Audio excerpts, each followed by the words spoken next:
So where we left off on the last video, we said absolute value of 2x plus 6 is less than 8. Well, that's true if this produces a positive number less than 8. So we want to know what values of x give us a positive number less than 8. But we also want to know what values are going to give us a negative number that when we make it positive is still less than 8. And that's going to actually be numbers that are greater than negative 8, like negative 5. Because if negative 5 becomes positive, it's less than 8. Numbers that are actually less than negative 8, like negative 20, when you make them positive, they're not less than 8. Okay, so we actually want to solve for what values of x make this greater than negative 8. Again, like negative 5 or negative 2. Because when those values are produced and you take the absolute value, it also makes this sentence true. So it's a double inequality here, and we're going to solve it. We want to get rid of the 6. So we're going to minus 6 in all three spots. So you get negative 14. These are gone, so it's just 2x and 2. And now we're going to divide to get x by itself. And we get negative 7. X is now by itself. We don't flip anything because we didn't divide by a negative. And 1. And this is your interval. Okay, so any numbers for x that come between negative 7 and 1, so greater than negative 7, less than 1, are going to make this statement true. Now, what does this look like on the graph? So first of all, we're going to sketch this 2x plus 6. We're going to use our graphing calculator to help us.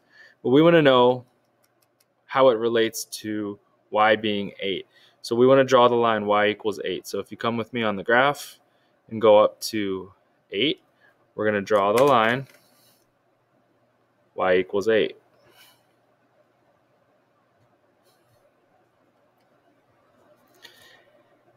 Now we need the absolute value of 2x plus 6. So we know what it's kind of going to look like. It's going to be that big V, but let's look at it on our graphing calculator.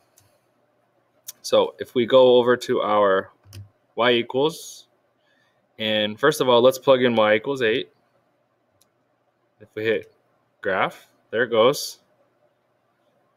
Go back to y equals. And now we're going to put the absolute value of 2x plus 6. Now, if you don't do absolute value, you're not going to get the right graph if you just do 2x plus 6. That'll go in the negatives. Absolute value is going to stay up in the positives. So in order to use absolute value, you got to hit the math button. So you want to hit math. And you're going to go over to numbers. And number 1, absolute value. Okay, you hit enter. And now you can put in your 2x plus 6. And it'll look like this. Absolute value of 2x plus 6. Hit graph. And there it is. So let's sketch this. So you can see it hits at negative 3. So this is going to be the point where the V is. And if you follow this up, you can kind of guess and kind of see this is going to hit at 1. And where is it going to hit over here? If you counted, this is 3, 4, 5, 6, 7. So it's going to hit at negative 7. And it's going to hit at 1. Another way to do that, you could test it out. If you think that's where it's hitting, hit second, calculate. You want to hit a value. So you hit 1. And we want to know when x equals 1, is that when it hits the 8? And so you hit in 1, it equals, and it tells you, yep, that point right there. When x is 1, y is right there on that 8. And you could test this one too. Now, where are those numbers actually coming from? If you take a look, it's right here. We want to know when is it less than 8? When is it underneath 8? From negative 7 where it hits to 1 where it hits. So if we sketch this out, you're going to have a straight line going up this way. Try not to draw it curved. That's a different shape. Straight lines, and they are going to go on forever like that. And so this is y equals absolute value 2x plus 6. All right, so if we go down to our next one, absolute value of 3x minus 9 greater than 6. So we want to know, when does 3x minus 9 give us a number that is greater than 6? But we also need to know, when does 3x minus 9 give us a number that's less than negative 6? Less than negative 6. Usually we're going to split these up and do them separately.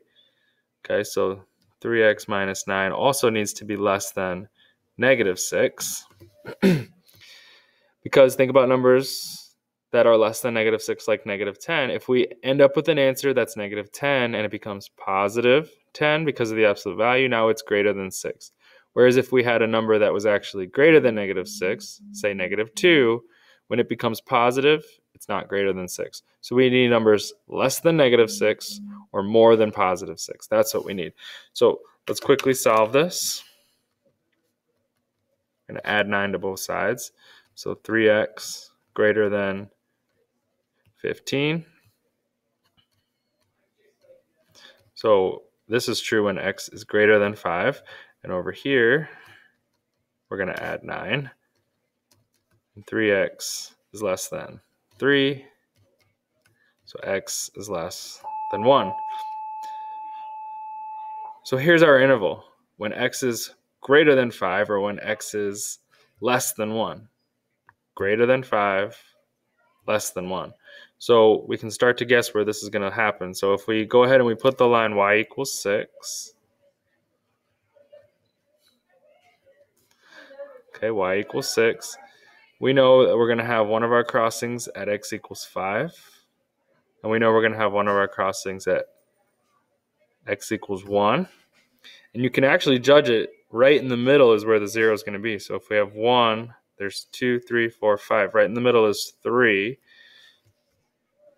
And that's where it's going to be. We'll do this in the graphing calculator in a second. So this is y equals 6. And this is y equals square root of 3x minus 9. Now think about, why is it hitting at 3? This is where it produces a 0. If I plug in 3, 3 times 3 is 9. 9 minus 9 is 0. So the point where it hits and kind of goes up and down, where it's going to be 0, that's where this expression in here actually does produce 0. So when x is 3, we get a 0. Now, let's look at this one more time on the graphing calculator. If we go back to our y equals, clear this out. We want y equals 6 now, so we're going to put that in. And now we're going to do absolute value. So we're going to hit math, go over to numbers, absolute value, 3x minus 9. We see this, and if we graph it, there's y equals 6. And then here is our absolute value, hitting at 3, and then hitting at 5, and hitting at 1 on that line.